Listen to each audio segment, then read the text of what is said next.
April showers brings May flowers. That's what we've learned since we were a child. But what happens if you live in an area that doesn't get a lot of rain? Or in general, how do we know how much water we should be putting down on our lawns and how often? Those are the questions that we're going to answer today. And lastly, we provide you with some tips on sprinklers and timers.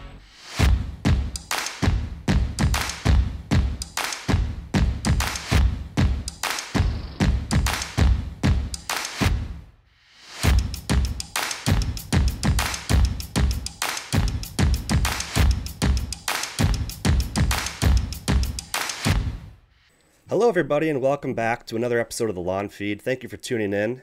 We appreciate you joining us today. If you haven't already, hit that like button, subscribe to our channel, hit that little bell to be notified when we pump out a new video. Also be sure to check out our Instagram and TikTok and go head to thelawnfeed.com. Check out the corresponding blogs that we have with all these episodes. We are talking about watering today, good watering practices and techniques. Vince, how do we know when we should start watering our lawn in the spring? The lawn will tell you. Well, it actually will. But as we like to do, we like to compile a bunch of research from different extensions and get the facts straight. So I know when we finally hit springtime, we want to get out there, we want to start watering, we want to start fertilizing. But according to Iowa State University, Kansas State University, they're actually saying you should probably wait until about summer or June or July when the lawn actually starts to look like it's going to start wilting.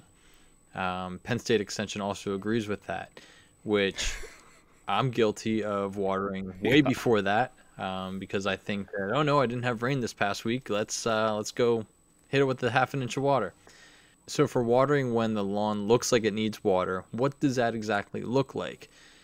Some key things that you can look at: the leaf blades will turn like a gray, bluish, purple color.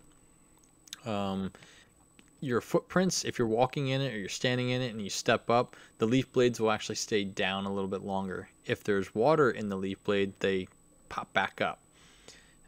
Also, if you look at your leaf blades and they're starting to have a little bit of a rolled appearance or folded appearance, that's a good indicator that, yeah, they're thirsty. It's time to hit it with some water. Now, if we wait a little bit too long and the water starts turning brown, the grass starts turning brown, it's probably heading dormant. So sometimes you might want to just let it go at that point, and by all means do not fertilize it because you will kill your lawn if the lawn is starting to go dormant. So we just need to avoid breaking out the hose and turning the sprinklers on until we actually need them. You know, I'm guilty, just like you. I probably turn on the sprinklers way too early in the season, so I need to change my practices personally. Chris, how much water should we be applying with each watering and how frequently? I have definitely broken that rule a bunch of times, and if we're all breaking it, everybody is, right? So that's actually really insightful. Yeah, I mean, in terms of amounts, I feel like this is widely debated amongst a lot of different people, and but there is a general rule of thumb. Generally it's recommended that we give our lawns anywhere between a half inch to an inch per week. That's generally what people would always recommend.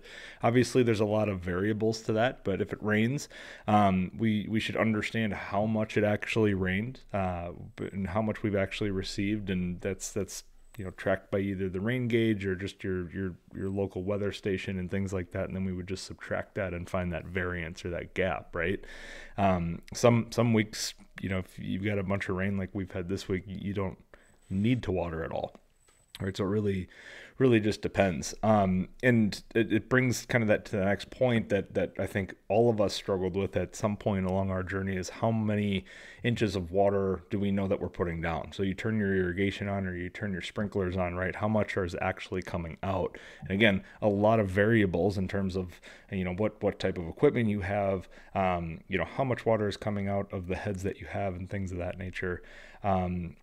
But calibration is the easiest way to understand that, and it's really just trial and error and testing it. Sprinkler calibration is really, really easy. There are just age-old tricks that you can use. I have always done this and just grab a bunch of tuna cans from Costco and lay them in, across your yard and turn your irrigation on and then see how much is actually in there. Right. So, you got your tuna cans that are, roughly about an inch or whatever they are. Right. And do you we'll fill them up and kind of measure those out just to kind of see. More times than not, some areas are going to have less than others, and that's how you kind of know how much water each zone, if we're talking irrigation, or each area of your lawn, if you're talking kind of an above ground, will actually receive per watering. So, if it took me 30 minutes to get a ½ inch of water, for example, I know that I can set my timer for 30 minutes each time, run my sprinkler in that particular zone that got that ½ inch, and know that I'm going to get a ½ an inch per water, or ½ inch of water per that irrigation, right? Or per that zone.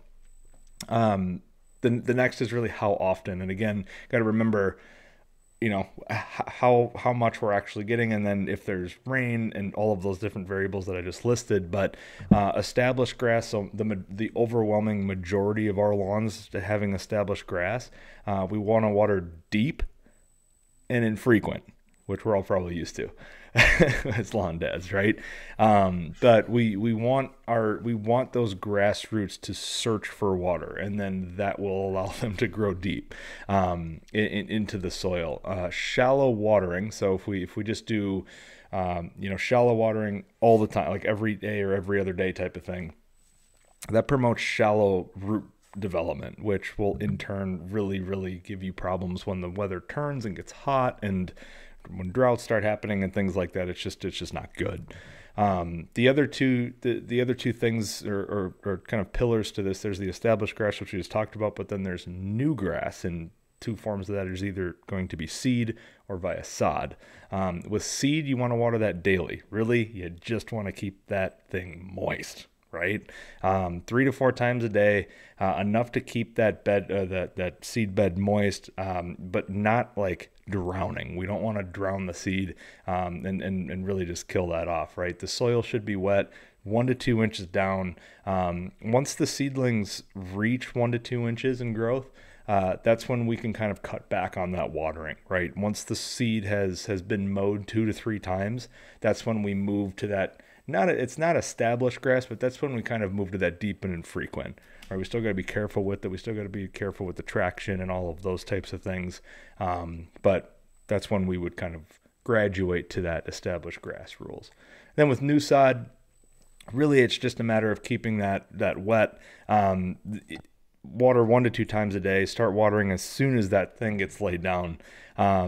Really, we should be able to moisten the sod layer, but then we also want to moisten the soil underneath that. And you could kind of just do cross checks by lifting like a corner of it up and seeing, if that's actually working, and adjusting accordingly. But same kind of rules apply. Once we've mowed that and once we kind of feel comfortable with mowing it 1 to 2 times, we can graduate that new sod to deep and infrequent, right?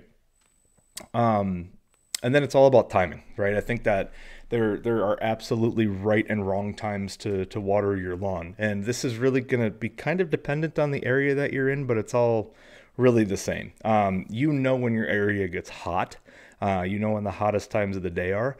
Early mornings are probably going to be the most beneficial and are probably the most recommended.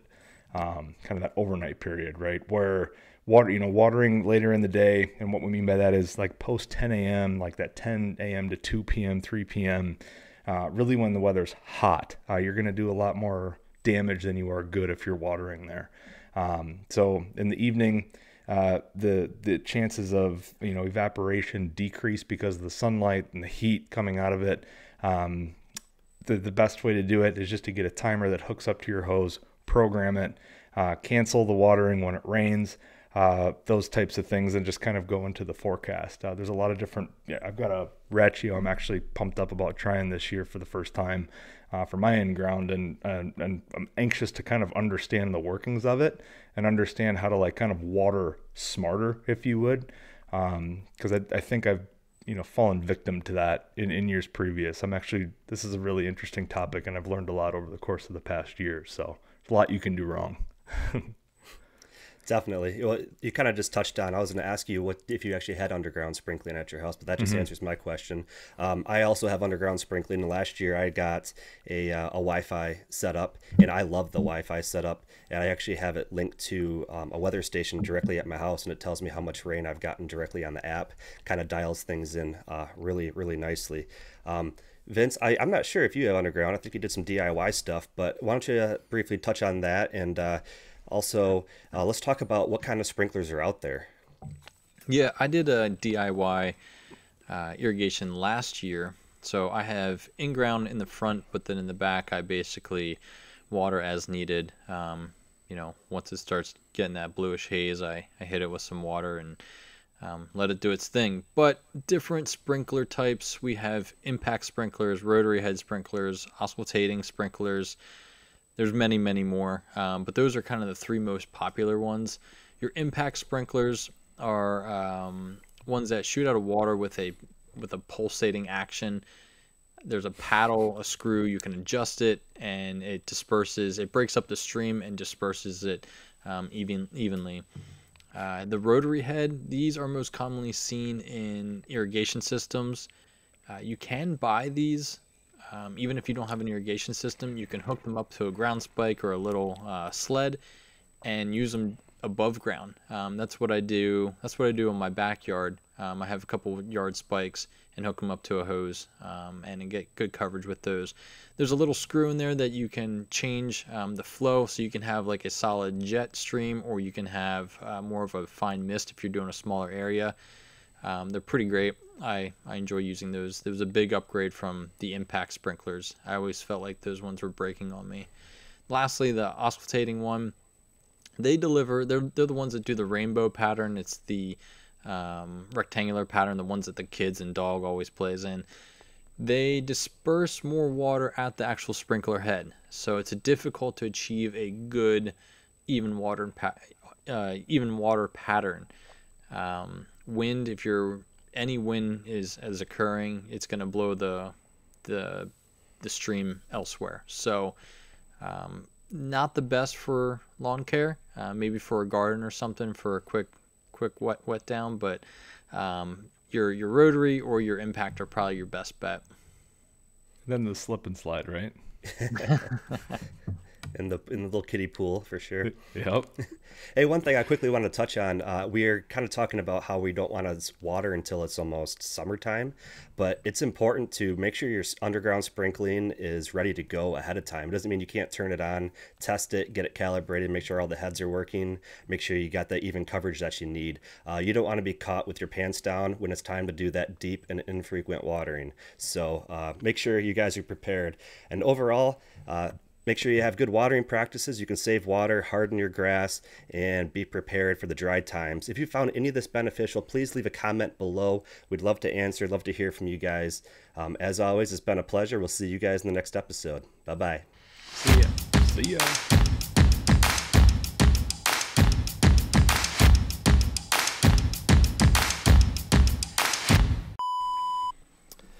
Here we go. April shower.